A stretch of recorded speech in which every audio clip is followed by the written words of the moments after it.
The laughter of three mischievous boys thundered through the grand halls of the Miller estate, shaking the chandeliers as if the house itself were tired of the chaos. Jonathan Miller exhaled heavily, his hand pressed to his brow, watching yet another nanny drag her suitcase across the polished marble. "I can't do this anymore, Mr. Miller," she snapped, her voice cracking with frustration. It was the 8th farewell in less than 3 months. The late autumn air in Charleston, South Carolina, carried a crispness that hinted at the winter to come. The sprawling avenues were lined with oak trees whose last golden leaves clung stubbornly to their branches, trembling with each gust of wind that swept inland from the harbor. The sky was a pale silver, overcast but not yet storming, casting the stately neighborhoods into a dim, contemplative glow. Jonathan Miller's mansion sat at the end of a cul-de-sac, an imposing structure of white stone and tall windows, more reminiscent of a courthouse than a home. To Jonathan, however, it was less a sanctuary and more a prison of echoing halls and unfulfilled promises. Inside, the marble foyer reverberated with the unmistakable sound of glass shattering. It was followed by the piercing laughter of 3 young boys and the muffled shriek of a woman at her wit's end. Jonathan stood near the base of the grand staircase, his hand pressed to his temple, as he watched his current nanny storm out of the kitchen, with her suitcase dragging noisily behind her. The nanny was Sarah Collins, 42, a thin, sharp-faced woman with a strict bun of gray-streaked brown hair. She dressed modestly in floral blouses and skirts that hung stiffly against her narrow frame. Once, years ago, she had been a kindergarten teacher until a chaotic classroom incident had shaken her confidence and left her unable to handle large groups of children without panic. She had taken on private nanny work instead, hoping for calmer situations. But Jonathan's sons were not calm children. They had chewed through her patience in less than 2 weeks. "I'm sorry, Mr. Miller," Sarah snapped, adjusting her wire-rimmed glasses, which slid crookedly down her thin nose. "But I cannot endure another day under these conditions. Your children are unmanageable. They put syrup in my shoes, filled my handbag with live crickets, and, God help me, they've reprogrammed the intercom to scream circus music every time I enter a room." Her voice rose to a brittle pitch. Jonathan sighed, already pulling out his checkbook. At 40 years old, Jonathan carried himself with the weary grace of a man who had climbed high, only to discover the view was lonelier than he expected. His once dark hair was cut short, flecked liberally with gray that gave him an air of reluctant dignity. He wore a crisp navy suit despite being at home, the tie loosened, the collar open, as if even his clothes bore the strain of his restless life. His brown eyes were shadowed with exhaustion, but behind them glimmered a quiet intelligence and a deep well of unspoken kindness. He was tall, broad-shouldered, but lately his posture slumped with the constant weight of responsibility. "I'll double your severance," he said flatly. "Triple," Sarah barked without pausing, already heading for the front door. "And I'll be posting a warning on every child care forum within the state. No one in their right mind will want this job." She slammed the door behind her, the echo reverberating like a closing verdict. Silence descended for a brief moment before it was shattered again, this time by the rhythmic sound of high heels descending the staircase. It was Patricia Miller, 38, Jonathan's wife. Patricia was a vision of careful perfection, her dark hair glossy and sculpted into waves that framed her angular face. Her emerald green dress fit her slender body like a glove, the fabric smooth and expensive, accented with gold jewelry. She exuded elegance, but her beauty was as cold as glass, and her smile, when it appeared, never quite reached her eyes. Patricia's life revolved around charity galas, spa appointments, and luncheons with Charleston's elite. To her, appearances were everything, and inconveniences, like children, were best delegated to others. "Another one bites the dust?" Patricia remarked coolly, her voice laced with amusement more than sympathy. She descended slowly, each step measured, her manicured nails grazing the railing as though even the banister deserved admiration for her presence. "The boys locked her in the wine cellar yesterday," Jonathan said wearily. "It took security an hour to override the lock." Patricia's lips curved faintly, as if she found the story more entertaining than troubling. "Children will be children, Jonathan. Perhaps you're not offering enough compensation. I'm paying 3 times the market rate." His tone was tight. "Then perhaps she replied, examining her reflection in a hallway mirror. "The problem is your expectations. These women simply have no backbone.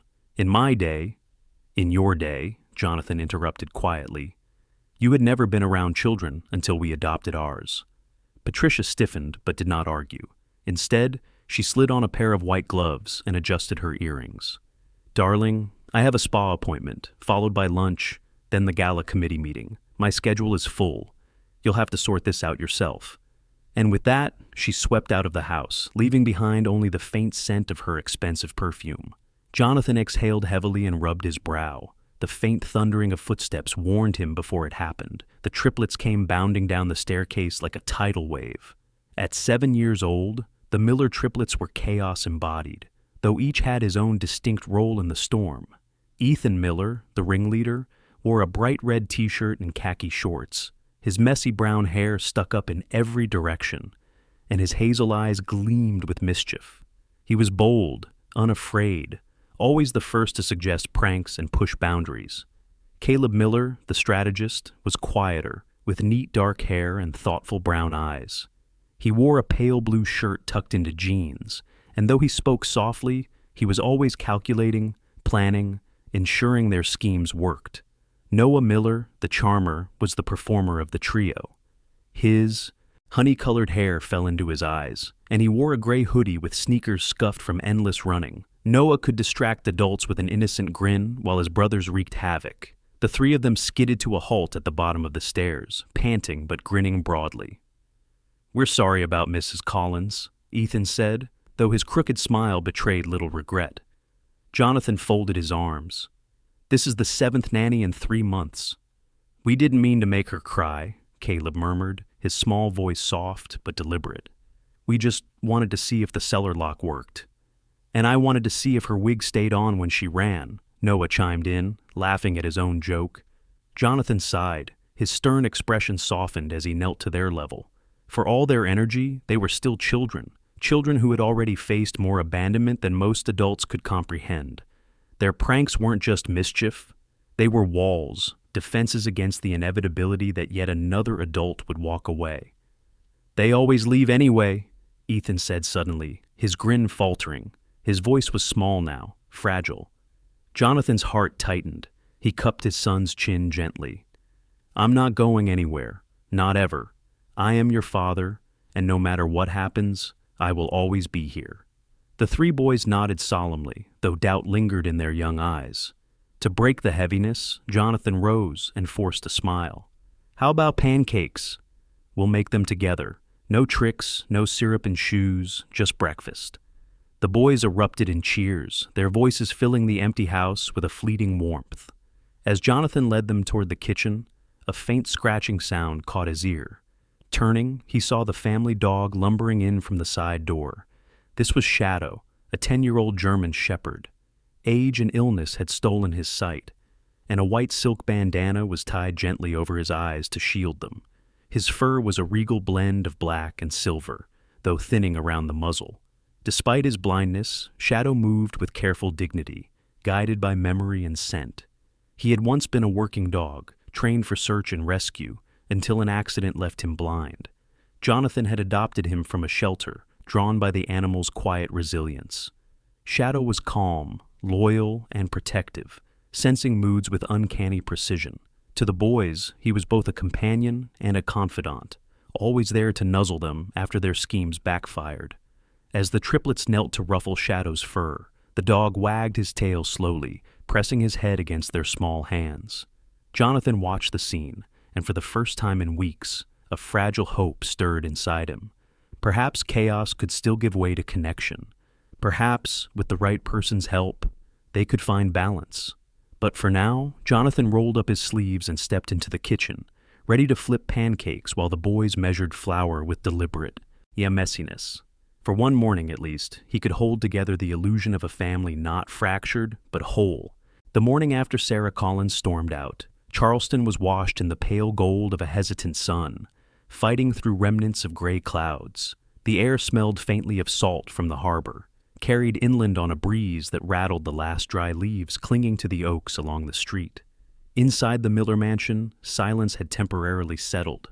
The boys were upstairs in their rooms, no doubt plotting their next coup, while Jonathan sat in the study staring at the endless paperwork he had no energy to address. His navy suit jacket hung over the back of his chair, his shirt sleeves rolled up, his tie loose, his hair slightly mussed from running his hands through it too often.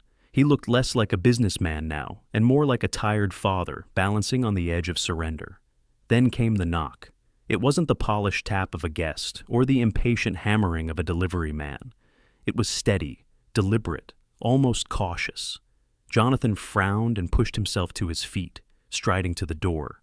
When he opened it, the woman standing on the porch startled him, not because she was threatening, but because she seemed so utterly out of place against the backdrop of the imposing mansion. Rebecca Turner, 34 years old, stood with a calm, composed posture, her hands folded around a simple leather satchel slung across her shoulder. She was of medium height, with hair the color of ripe wheat tied back in a loose ponytail that brushed her collarbone.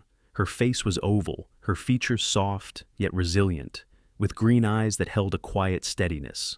She wore a pale lavender cotton dress under a light gray cardigan, clothes that looked practical rather than fashionable, and scuffed flats that had clearly seen many long days of walking. There was no jewelry except for a thin silver ring on her right hand, tarnished from years of use. "Good morning," she said, her voice low and even, touched with a hint of southern lilt. "My name's Rebecca Turner. I heard you might be looking for help." Jonathan blinked. "Help? With your children?" she replied, a flicker of humor tugging at the corners of her mouth. "I've heard they're something of a challenge."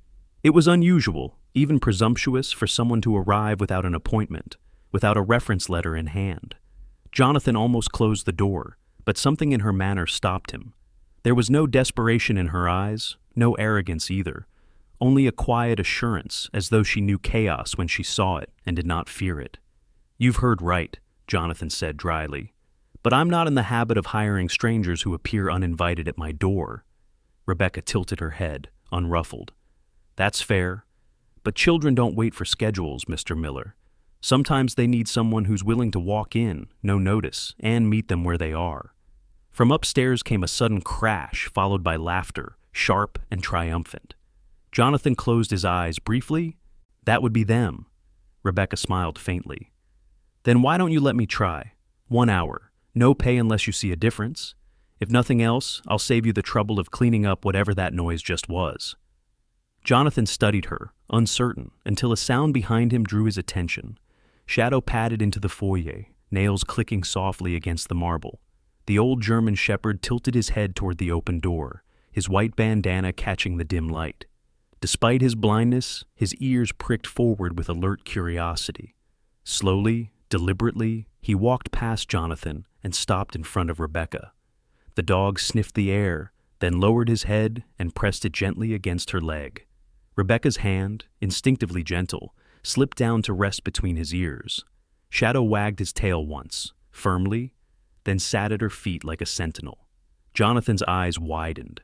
Shadow had never shown trust to anyone outside the family. "That's unexpected," he murmured. Rebecca crouched slightly, scratching the dog's neck with a knowing smile. "He knows I'm not here to hurt anyone." Upstairs, the triplets chose that moment to burst from their rooms. Ethan led the charge, his red shirt smeared with paint, Caleb trailing with a suspiciously sticky jar in his hands, and Noah laughing, his hoodie sleeve torn at the elbow. They froze at the sight of Rebecca, their eyes narrowing with practiced wariness. "Who are you?" Ethan demanded. His hazel eyes glittered, already assessing how much mischief could be aimed at this stranger. Rebecca straightened slowly, meeting his gaze without flinching. "I'm Rebecca. I came to see if I could keep up with the three of you." Caleb raised a brow, cautious. "They all say that."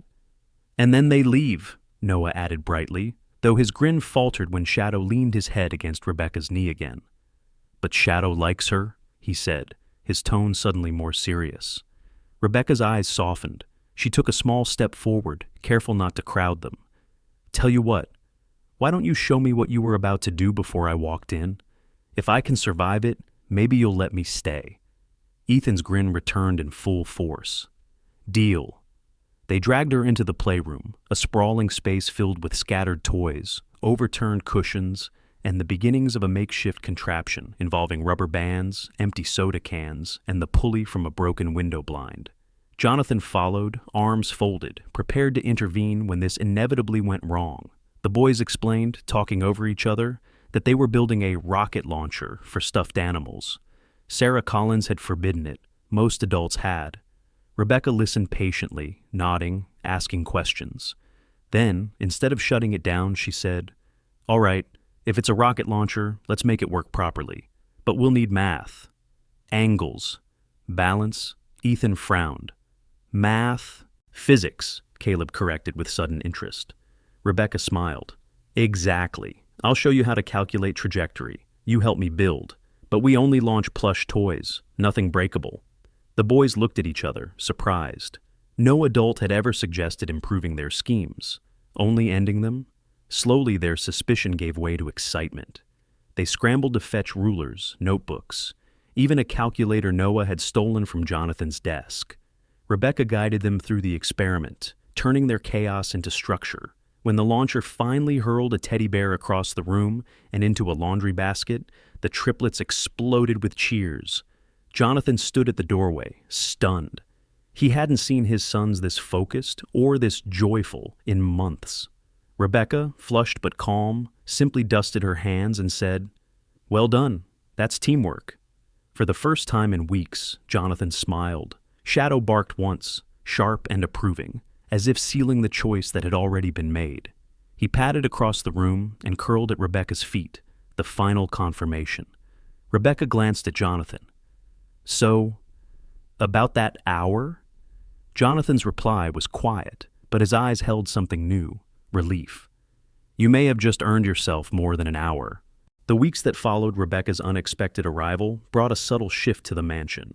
The house, once echoing with chaos and tantrums, began to hum with a new rhythm.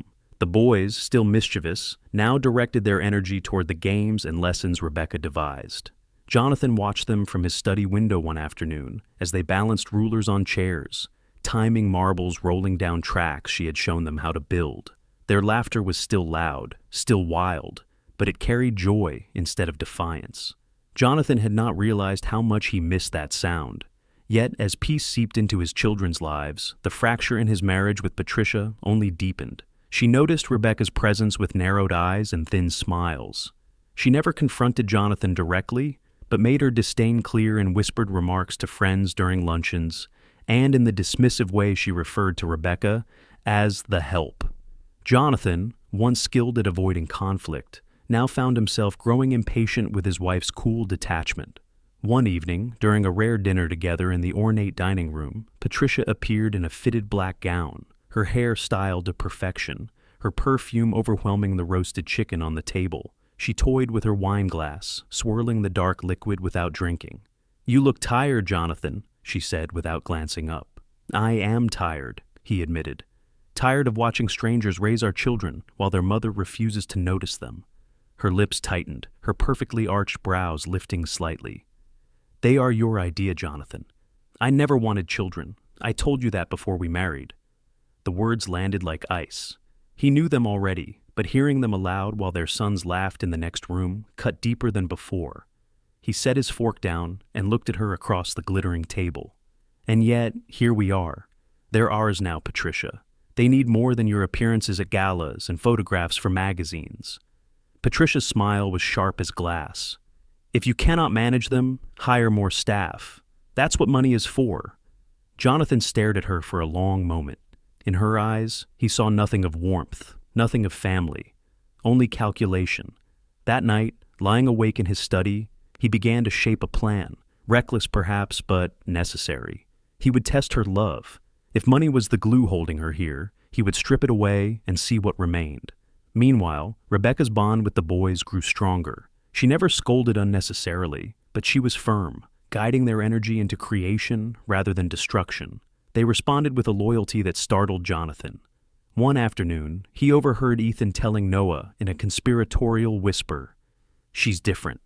She doesn't yell. She listens." Rebecca herself carried an air of quiet resilience.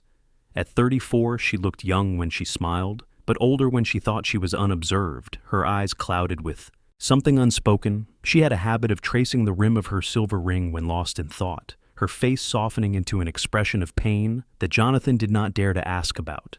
It was Shadow who drew the lines of fate tighter. The old German shepherd had taken to walking with the boys down to the edge of Lake Michigan, where reeds swayed and the water lapped gently against the rocks. Though blind, he seemed to know the path by heart, his nose lifted to the air, his ears twitching to every sound. The boys loved those walks, confiding in the dog as if he were an old priest bound by secrecy. One chilly afternoon, Rebecca followed them at a distance. The boys crouched near the water, tossing stones into the lake, their voices lowered but audible in the quiet air. Ethan was the first to speak. "She'll leave too. They always do." Caleb added, "Maybe she'll last longer, but people don't stay." Noah's voice was small. "What if Dad leaves someday too?" Rebecca froze where she stood, the wind tugging at her cardigan. The words pierced her because they were her own once, whispered years ago in a hospital room that smelled of antiseptic and loss. She remembered the cold bed, the doctor's pitying face, the still silence where newborn cries should have been. She had carried 3 children, but none had survived their first night. Since then, every promise of permanence had felt fragile, every connection destined to break. Tears stung her eyes, but she wiped them quickly before stepping forward, her voice steady, though her heart ached. "Not everyone leaves," she said softly, startling the boys. They turned, wide-eyed, as Shadow padded over to her, leaning his weight against her leg.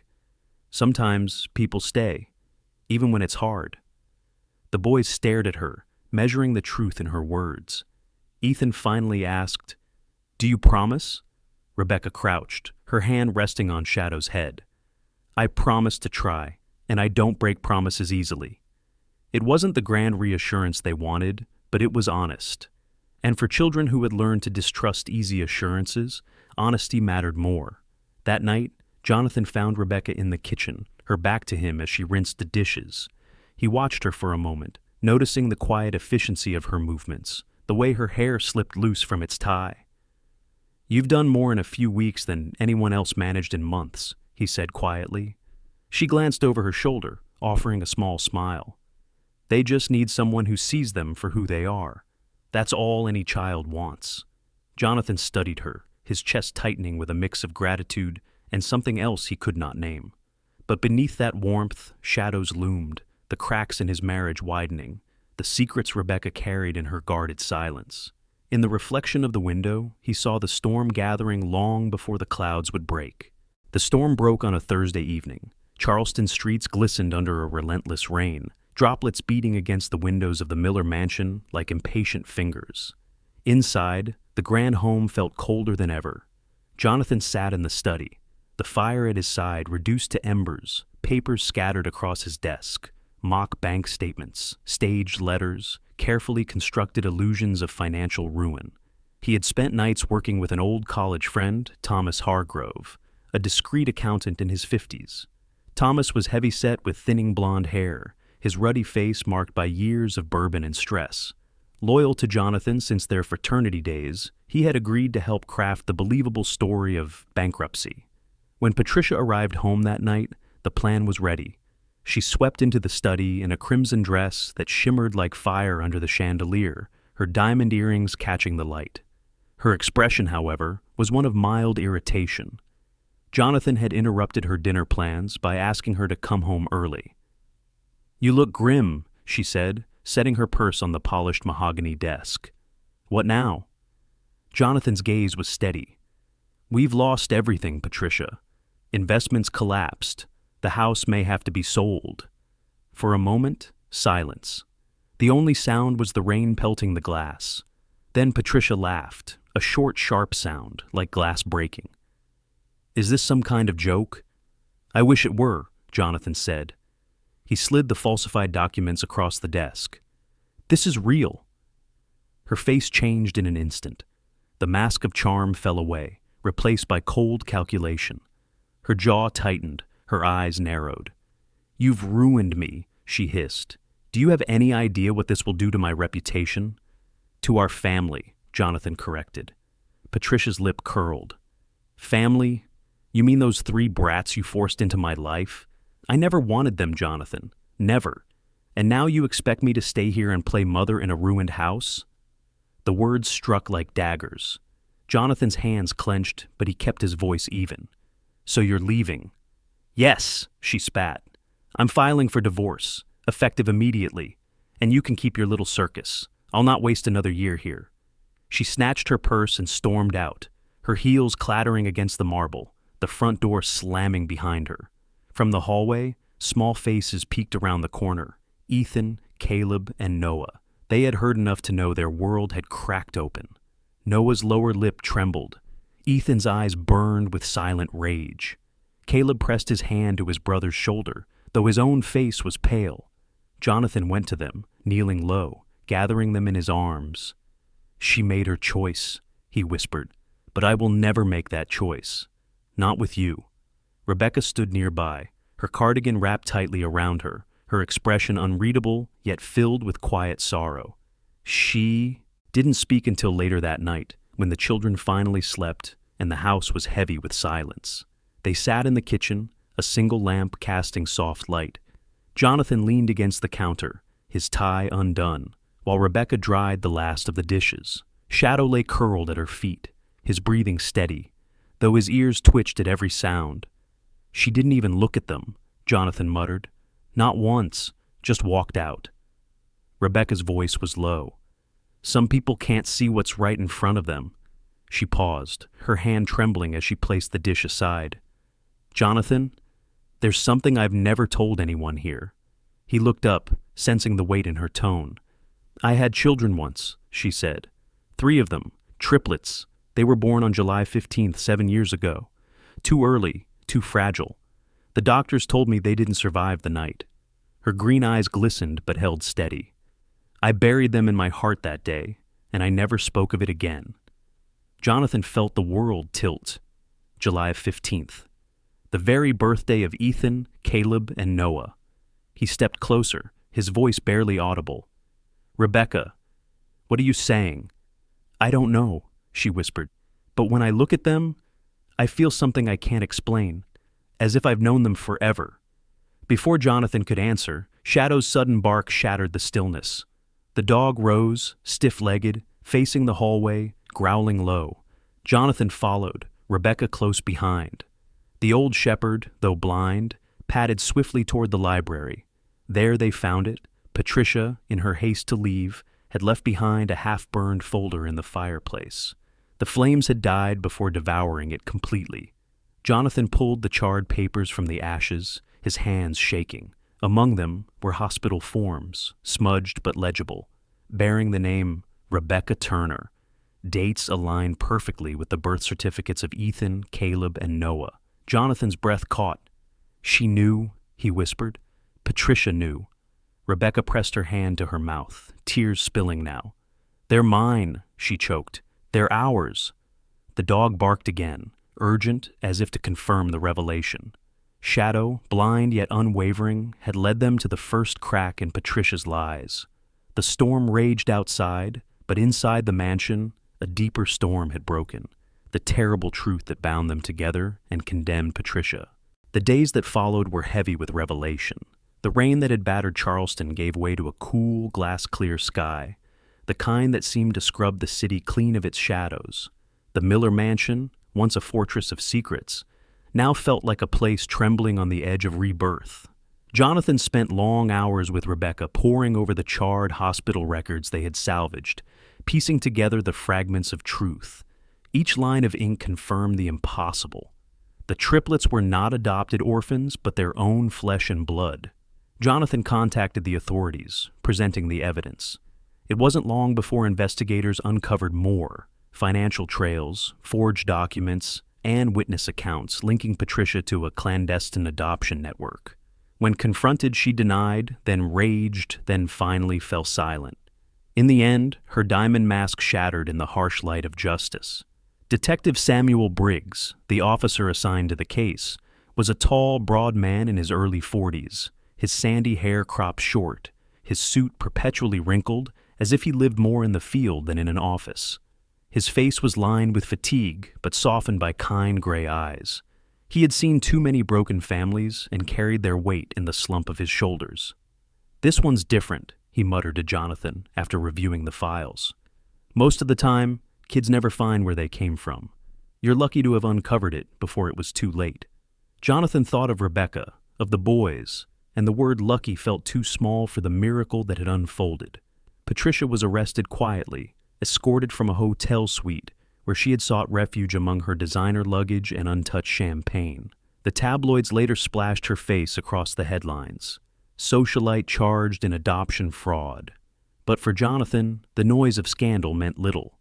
What mattered was the silence that followed, the kind of silence where healing could begin. At home, he gathered Ethan, Caleb, and Noah in the den. Rebecca sat beside him, shadow curled at her feet. Jonathan cleared his throat, his voice catching before he began. "There's something you deserve to know," he said. His eyes moved to Rebecca, then back to the boys.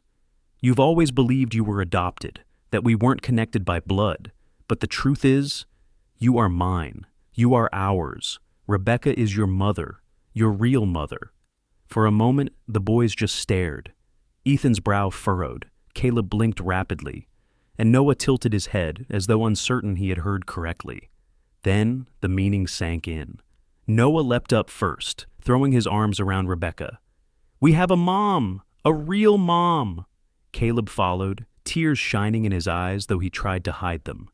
Ethan held back the longest, his face tight with disbelief. But finally he crossed the room and hugged Jonathan hard. "You didn't lie. You never left." Rebecca's tears flowed freely as she held all three boys, close, her arms trembling with the force of years of longing finally fulfilled. Shadow let out a low, approving bark, the sound vibrating through the room like an amen. Weeks passed, and life found a gentler rhythm. The boys, once suspicious of permanence, now clung to it with fierce joy. They called Rebecca Mom, as if the word had been waiting on their tongues all along. Jonathan, watching them, felt something mend inside him that he hadn't even realized was broken. When the spring sun warmed Charleston again, Jonathan decided it was time. He planned it carefully, but without spectacle. He wanted no grand audience, no socialite fanfare, only family. One Saturday afternoon, he led Rebecca and the boys down to the edge of Lake Michigan, where Shadow had so often guided them. The water shimmered under the falling sun, streaks of orange and rose painting the horizon. The air carried the scent of pine from the nearby woods, mingling with the damp sweetness of the reeds. Rebecca wore a soft cream dress, her golden hair loose around her shoulders. Jonathan, in a simple white shirt and rolled sleeves, looked younger than he had in years. The boys darted ahead, skipping stones into the lake, while Shadow lay on the grass with his white bandana fluttering in the breeze. Jonathan took Rebecca's hand. His voice was steady, but low with emotion. "We were bound together long before we knew, through loss, through lies, through the cruelty of others. But standing here now, I know there's only one thing left I want." He sank to one knee, pulling a small velvet box from his pocket. "Rebecca Turner, will you marry me? Will you stay, not because of duty or accident, but because love has already made us a family?" Rebecca gasped softly, her hand flying to her mouth. Her eyes shimmered with tears, but her smile was radiant, brighter than the setting sun. "Yes, Jonathan, yes." The boys erupted with cheers, tumbling over themselves to shout, "She said yes! She's our mom forever!" Noah even grabbed Shadow's paw and lifted it as if the dog too were celebrating. Shadow wagged his tail, the white bandana lifting like a banner of peace, of faith, of love. As the sun dipped lower, they all sat together on the blanket Jonathan had spread. They shared sandwiches and lemonade, laughed at Ethan's poor attempts at skipping rocks, listened to Caleb recite the constellations beginning to prick the darkening sky, and chuckled at Noah's endless jokes. Rebecca leaned her head on Jonathan's shoulder, her heart finally light, her hands entwined with his. The family that had been fractured, betrayed, and broken by lies was whole at last. Not perfect, never perfect, but true. And in that truth, happiness bloomed, fragile yet fierce, like the wildflowers growing along the lakeshore. In the end, this story is not only about Jonathan, Rebecca, and their children. It is about the way God works quietly in our lives, turning even the deepest pain into unexpected miracles. What was once lost became restoration. What was once deception became truth. And what was once broken was made whole again. Just as Rebecca thought her children were gone forever, God returned them to her arms in His time, reminding us that nothing is impossible for Him. In our everyday lives, we may face betrayal, loneliness, or moments where hope seems lost. But if we hold on to faith, we can trust that God is always weaving His plan, even through the darkest nights. His love is constant, His timing perfect, and His blessings far greater than what we imagine. If you believe in the miracle of family, in the power of God's love to heal and restore, I invite you to share this story. Leave a comment with Amen if your heart was touched. Subscribe to the channel so you never miss more stories of hope and faith. May God bless you and your loved ones today and always.